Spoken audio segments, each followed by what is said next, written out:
वो तो दोनों की जोड़ी आज मिल गई, कहीं खाने पे मिले होंगे तो वहीं से दोनों साथ साथ चले आए। लेकिन यहां आकर के उनकी ठंड भी आपके खेल प्रतियोगिता को देख करके गायब हो गई और मुझे बहुत अच्छा लगा। लेकिन अगली बार से ये प्रतियोगिता पहले नगरीय क्षेत्र में हम 2 स्तर पर करेंगे, स्कूल स्तर पर भी और वार्ड स्तर पर भी। स्कूली बच्चों के लिए,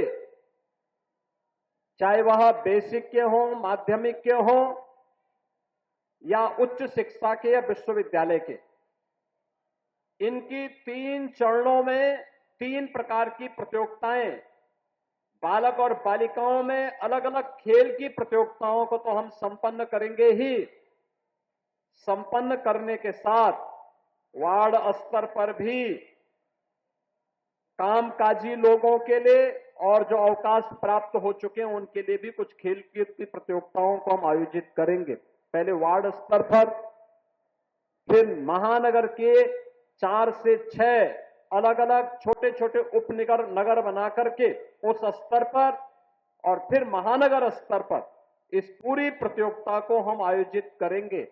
और उन सभी प्रतिभागी खिलाड़ियों को और पुरस्कार प्राप्त करने वाले खिलाड़ियों को फिर बड़े समारोह में उन्हें सम्मानित करने का काम भी किया जाएगा।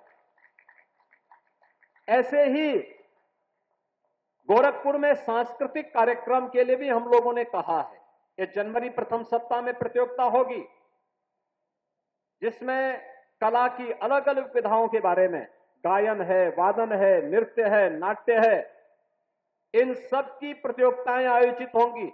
और 11 से 13 जनवरी को जब गोरखपुर महोत्सव के आयोजन होंगे तो मुख्य महोत्सव के कार्यक्रम में जो प्रतिभागी सर्वोच्च अंक प्राप्त करेंगे गायन, वादन, नृत्य, नाट्य में, उन्हें वहां पर सम्मानित करने का काम भी गोरखपुर महोत्सव के उस आयोजन में करेंगे।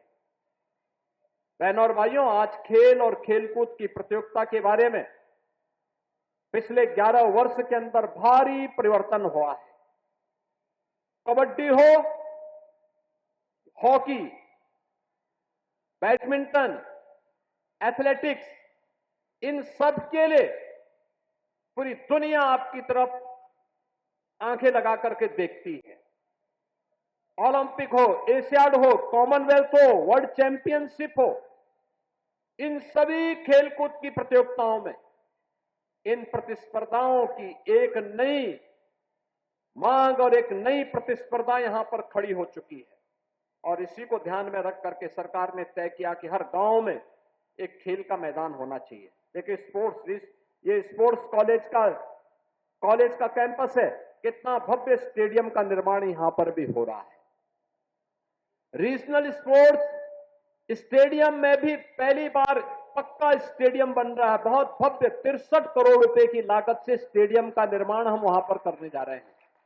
और गोरखपुर में बेलीपार के पास वहां पर भी हम लोग एक इंटरनेशनल स्टेडियम का निर्माण करने जा रहे हैं, जहां इंटरनेशनल स्पोर्ट्स की प्रतिस्पर्धा को आगे बढ़ा करके गोरखपुर और पूर्वी उत्तर प्रदेश के नौजवानों को खेल और खेलकूद की प्रतियोगिता में आगे बढ़ने का एक अवसर प्राप्त हो सके।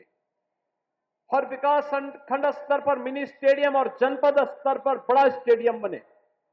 मेरठ में हॉकी के जादूगर मेजर ध्यानचंद के नाम पर उत्तर प्रदेश का स्पोर्ट्स यूनिवर्सिटी का सत्र प्रारंभ हो गया है और वहां पर बड़ा वर्ल्ड क्लास इंफ्रास्ट्रक्चर के साथ स्पोर्ट्स यूनिवर्सिटी का निर्माण भी वहां पर चल रहा है। हर कमिश्नरी स्तर पर स्पोर्ट्स कॉलेज बने, यह भी तैयारी है। और अभी मैं एक दिन गोरखपुर महानगर के सभी संस्थाओं के साथ बैठने वाला हूं और मैं सबको बोलूंगा कि वे एक एक खेल को गोद लें, हर संस्था एक एक खेल को। कुछ सहयोग वो करे, कुछ सरकार करेगी। वहां पर अच्छे कोचेज रखे जाएंगे, बच्चों को खेल के लिए एक प्लेटफॉर्म प्राप्त होगा, आगे बढ़ेंगे। और जब हमारा युवा खेलेगा तभी देश खिलेगा और विकसित भारत की परिकल्पना को साकार करने का रास्ता यहीं से प्रारंभ होगा। क्योंकि जीवन के जितने भी सफलताओं का मार्ग है वो स्वस्थ शरीर से ही संभव हो सकता है और स्वस्थ शरीर खेलकूद और यौगिक क्रियाओं के माध्यम से ही प्राप्त होगा।